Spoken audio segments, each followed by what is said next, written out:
جو لوگ کہتے ہیں کہ اللہ جو ہے وہی مسیح ابن مریم ہے، وہ بے شک کافر ہیں۔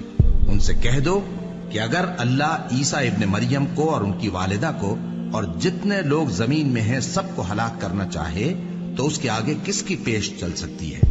اور آسمان اور زمین اور جو کچھ ان دونوں کے درمیان ہے سب پر اللہ ہی کی حکومت ہے۔ وہ جو چاہتا ہے پیدا کرتا ہے اور اللہ ہر چیز پر پورا قادر ہے۔ اور یہود اور نصارہ کہتے ہیں کہ ہم اللہ کے بیٹے اور اس کے پیارے ہیں۔ کہو کہ پھر وہ تمہارے گناہوں کے سبب تمہیں عذاب کیوں دیتا ہے؟ نہیں، بلکہ تم اس کی مخلوقات میں دوسروں کی طرح کے انسان ہو۔ وہ جسے چاہے بخشے اور جسے چاہے عذاب دے۔ اور آسمان اور زمین اور جو کچھ ان دونوں کے درمیان ہے سب پر اللہ ہی کی حکومت ہے، اور سب کو اسی کی طرف لوٹ کر جانا ہے۔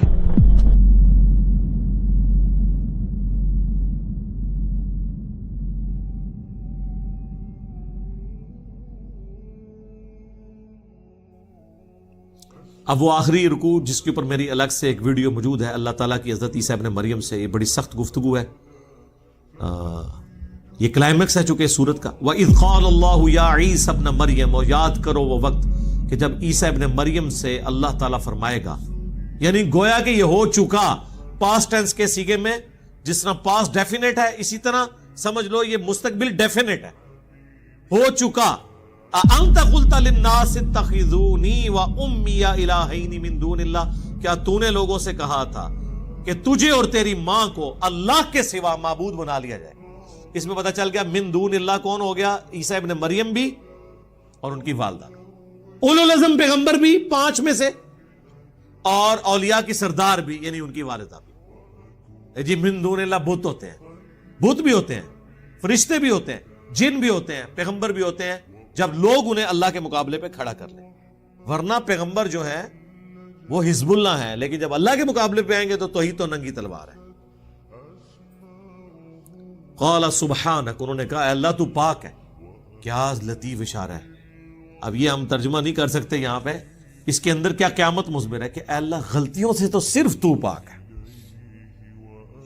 یعنی لغزش کا احتمال تو موجود ہو سکتا ہے کسی انسان کے اندر، پاک تو صرف تو۔ ما یکون لی ان اقول ما لیس لی بحق، مجھے کب شایع تھا اس بات کا، میں کیسے اہل ہو سکتا ہوں کہ میں ایسی بات ان سے کروں جس کا مجھے کوئی حق حاصل نہیں۔ سورہ آل عمران میں نہیں آیا کبھی ایسا نہیں ہوا کہ ہم کسی پیغمبر کو کتاب اور حکمت دے کے بھیجیں اور وہ لوگوں سے یہ کہنا شروع کر دے کہ لوگوں میرے بندے بن جاؤ، بلکہ وہ تو یہی کہے گا کونو عباد لی، نہیں وہ کہے گا کونو ربانیین، اللہ والے بن جاؤ، ربانی بن جاؤ۔ اللہ فرماتا ہے پیغمبر کی بھی جرت نہیں ہے، تو کہیں گے اے اللہ تو پاک ہے، مجھے کب شایع تھا کہ میں وہ بات کروں جس کا میں اہل ہی نہیں ہوں۔ ان کنت قلتہ فقد علمتہ، اگر میں نے کوئی ایسی بات کی ہے تو تیرے علم میں تو ہوگی۔ اچھا اب یہ نہ سمجھے کہ حضرت عیسیٰ ابن مریم کو چرب زبانی اللہ سے کر رہے ہیں کہ اللہ تمہیں سارا کچھ پتہ ہے نا، میرے کو پوچھ رہے ہیں، نہیں، یہ ڈرے ہوئے ہیں کہ اے اللہ کہیں بالفرض کبھی اگر کوئی ایسی بات ہو بھی گئی ہوئی تو تیرے علم میں ضرور ہوگی، یعنی وہ اپنا کانفیڈنس لوز کیے ہوئے کہ میں نے تو کوئی بات ایسی نہیں کی، لیکن پھر بھی میں کلین چٹ اپنے آپ کو نہیں دیتا، کیونکہ سٹارٹ انہوں نے کس سے کیا؟ سبحانک، پاک تو صرف تو ہے۔ اب آپ کہیں گے یہ ترجمہ میں کیوں کر رہا ہوں؟ اس لیے کہ حضرت یونس علیہ السلام نے اللہ سے کیا کہا تھا جب مچھلی کے پیٹ میں رکھے گئے، اور سورہ الصافات میں اللہ نے فرمایا اگر یونس مچھلی کے پیٹ میں ہم سے وہ دعا نہ کرتے تو وہ مچھلی کے پیٹ سے اس دن نکالے جاتے جس دن مردے قبروں سے نکالے جائیں گے، یعنی ہم ان کی وہ لغزش کی معافی نہ کرتے۔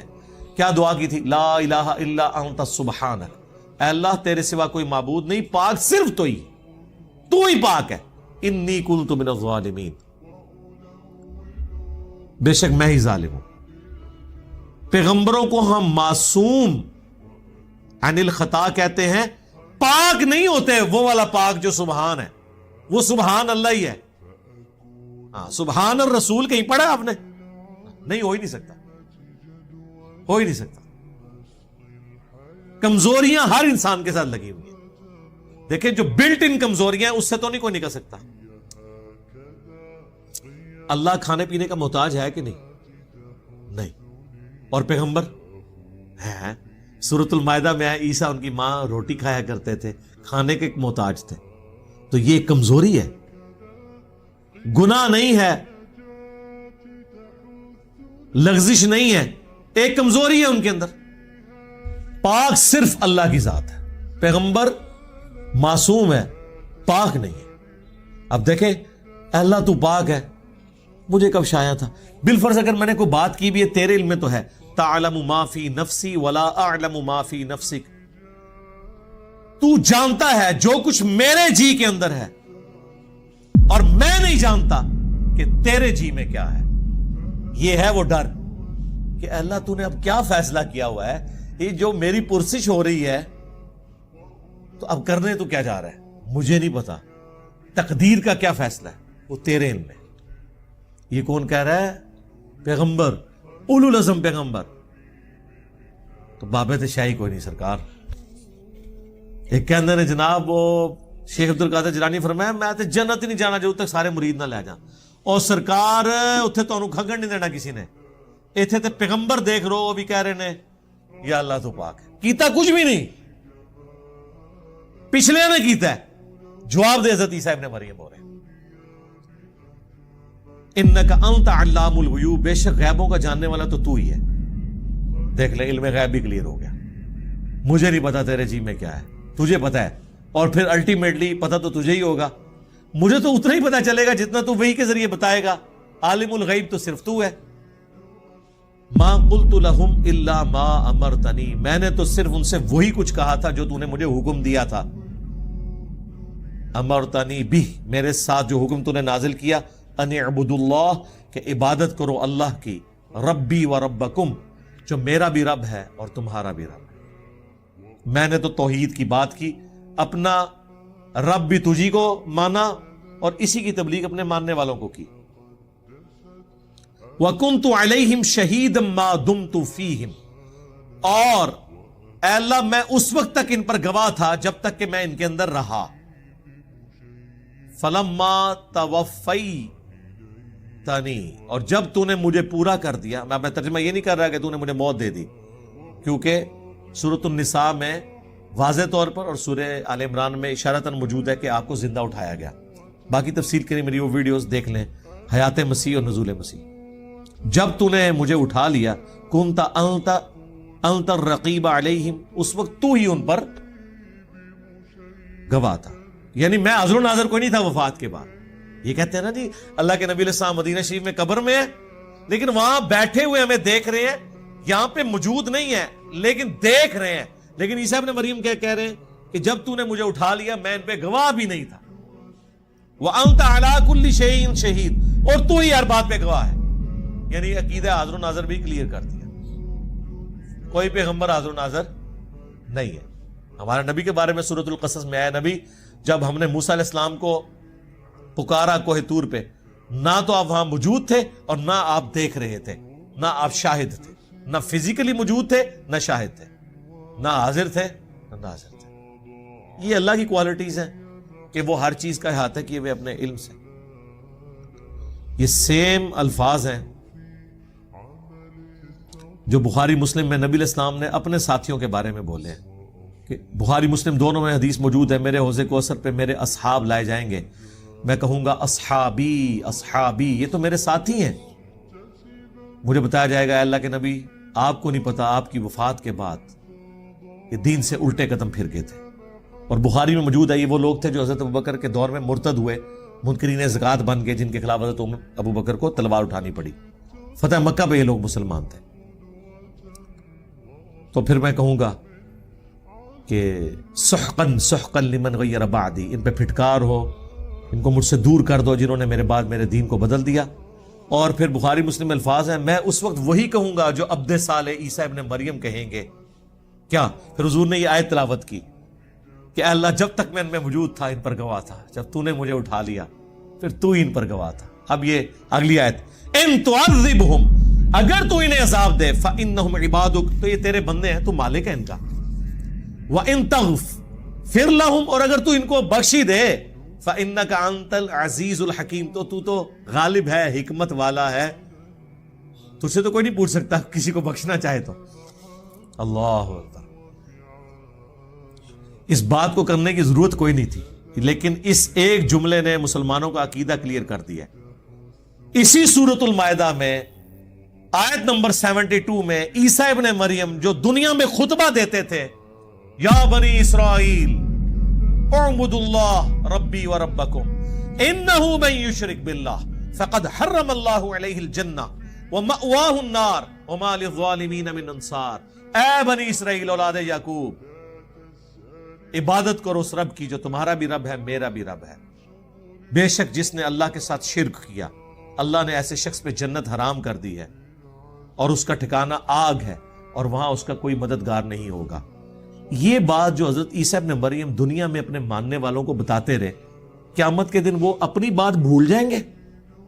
اس جملے سے تو یہی لگ رہا ہے کہ اے اللہ اب یہ تیرے بندے ہیں، چاہے انہیں عذاب دے چاہے انہیں تو بخش دے۔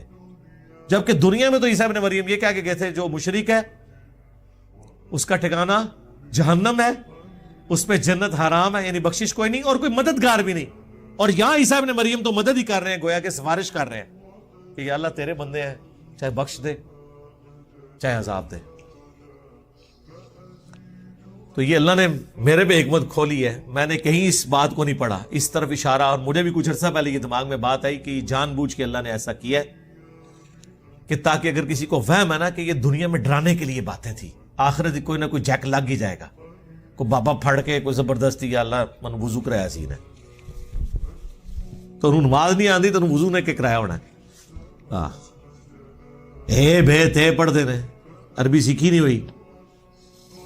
تو اللہ نے یہاں کلیئر کر دیا کہ اولو العزم پیغمبر جو 5 ہیں سورۃ الاحزاب اور سورہ شورى میں، محمد رسول اللہ، ابراہیم خلیل اللہ، موسیٰ کلیم اللہ، عیسیٰ روح اللہ اور نوح علیہ السلام علیہم السلام اجمعین، اگر وہ اولو العزم پیغمبروں میں سے ایک پیغمبر عیسیٰ ابن مریم اپنے ماننے والے مشرکین کے لیے بھی قیامت کے دن شفاعت کرے گا یہ کہہ کے کہ اللہ تیرے بندے ہیں، اب اتنے جلال میں شرک کے اندر یہ چھوٹی سی بات بہت بڑی سفارش ہے، اس کے اوپر ذرا توجہ کریں۔ اس پہ تو جواب یہ ہونا چاہیے تھا کہ عیسیٰ تجھے نہیں پتا کہ مشرکی کیسے تم سفارش کر رہے ہو، لیکن یہ اس لیے وہ کریں گے، اور اللہ نے قرآن میں ہمیں پہلی فلم چلا دی ہے کہ اگر عیسیٰ ابن مریم بھی سفارش کرے کسی مشرک کے لیے تو سفارش قبول نہیں ہونی، تو بابے تے شاہی کوئی نہیں کہ کسی نو باؤں بڑھ کے جنت اس لے جان گے، یا کلیم کرو کہ عبد القادر جیلانی یا تمہارے جو بڑے بڑے بابے کلیم کیے ہوئے ہیں، اور تم تو ان بابوں کے بارے میں یہ کہتے ہو کہ یہ بابے تو کسی صحابی کے گھوڑے کی قدموں کی خاک جو اس کے ناک میں بیٹھتی ہے اس کے برابر نہیں ہے، تو پیغمبروں کا تو ذکر ہی نہ کرو، وہ تو اللہ کے چنے ہوئے بندے ہیں، وہ تو مخلص ہیں۔ باقی تو صحابہ تو زیادہ تر مخلص ہو سکتے ہیں، مخلص تو نہیں ہے نا، مخلص ہیں اللہ کے لیے اخلاص شو کرنے والے، مخلص تو صرف انبیاء ہیں۔ تو اے اللہ تیرے بندے ہیں، چاہے انہیں عذاب دے چاہے بخش دے۔ قال اللہ فرمائے گا ھذا یوم ینفع الصادقین صدقہم، آج وہ دن ہے کہ سچوں کو صرف سچا عقیدہ ہی فائدہ پہنچائے گا۔ ایک جملے سے ٹروتھ لورز کامیاب ہوں گے۔ سر کیا بات ہے، اللہ نے یہ نہیں کہا ایمان والوں کو ایمان نفع دے گا، اللہ نے کہا سچوں کو سچا۔ سچا کون ہوتا ہے؟ جب اس کو بات پتہ چل جائے پھر وہ دنیا کو نہ دیکھے کہ یہ سچائی میں نے سے قبول کرنا ہے۔ جو مسلم شریف میں حدیث ہے کہ تکبر یہ نہیں ہے کہ تم اچھے کپڑے پہنو یا اچھے دکھو، اللہ بھی خوبصورت ہے، خوبصورتی کو پسند فرماتا ہے۔ تکبر یہ ہے کہ تم لوگوں کو حقیر جانو اور حق بات سے اناد اختیار کر لو، دشمنی کرو۔ دل نے گواہی دے دی کہ یہ ایاک نعبد و ایاک نستعین لکھا ہے، لیکن چونکہ بابوں کو پکارتے رہے ہم بھی پکاریں تو یہ دشمنی کر رہے ہو اپنے ساتھ۔ دل نے بتا دیا، آنکھوں سے پڑھ لیا بخاری مسلم میں نماز کا طریقہ، لیکن رفع الیدین نے شروع کیا کہ معاشرہ کیا کہے گا۔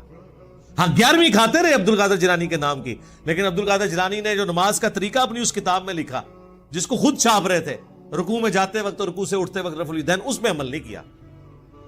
میں نے تو آج تک کسی 11ویں میں نہیں دیکھا کہ شیخ عبد القادر جیلانی کی کتاب سے نماز کا طریقہ پڑھ کے بتا دیں. وہ کہتے نہیں وہ تو اور فقہ کے تھے، ہم اور فقہ کے تھے.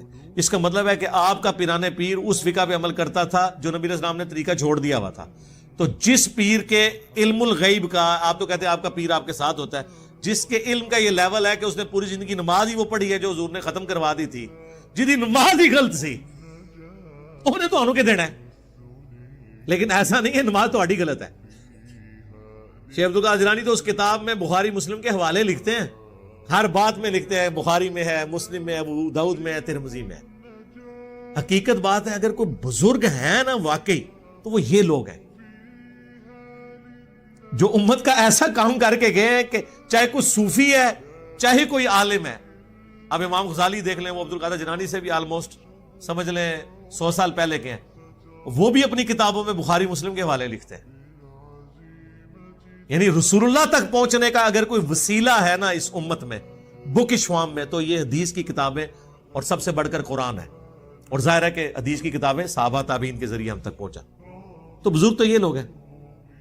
قال اللہ، اللہ فرمائے گا ھذا یوم ینفع الصادقین صدقہم، آج وہ دن ہے کہ جس دن سچوں کو سچائی ہی نفع دے گی. لہم جنات تجری من تحتها الانہار، ان کے لیے باغات ہیں جس کے نیچے نہریں بہتی ہوں گی. خالدین فیہا ابدا، اس میں رہیں گے ہمیشہ ہمیش. رضی اللہ عنہم ورضوا عنہ، اللہ ان سے راضی اور وہ اللہ سے راضی. اللہم اجعلنا منہم مع النبیین والصدیقین والشہداء والصالحین.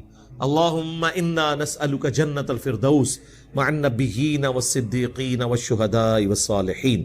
آمین. دیکھ لیں رضی اللہ عنہم ورضوا عنہ سارے وہ لوگ ہیں جنہوں نے دنیا میں اللہ کو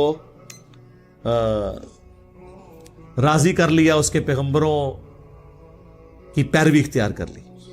ذالک الفوز العظیم، یہ ہے بڑی کامیابی. یعنی دنیا میں تو لوگ کامیابی سمجھتے ہیں کہ بہت زیادہ دولت کما لی، بہت بڑا سٹیٹس حاصل کر لیا، بہت زیادہ فالوور ہو گئے، کسی کے بہت زیادہ مریدین ہو گئے، چاہنے والے ہو گئے. دنیا میں ایک شخص فٹ پاتھ پہ لاوارث مر جائے، اس کی لاش کا دفنانے والا بھی کوئی نہ ہو، لیکن اس نے زندگی اللہ کے لیے گزاری ہے، اسے کوئی فرق نہیں پڑتا، وہ اللہ کی جنتوں میں پہنچ چکا.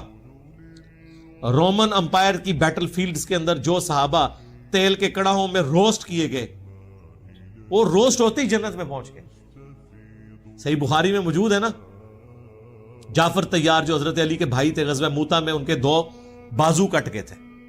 حضور نے فرمایا اللہ نے اسے جنت میں 2 پر دیے ہیں. اسی لیے ان کو تیار کہا جاتا ہے. تیارہ اردو میں بھی لفظ استعمال ہوتا ہے نا عربی کا.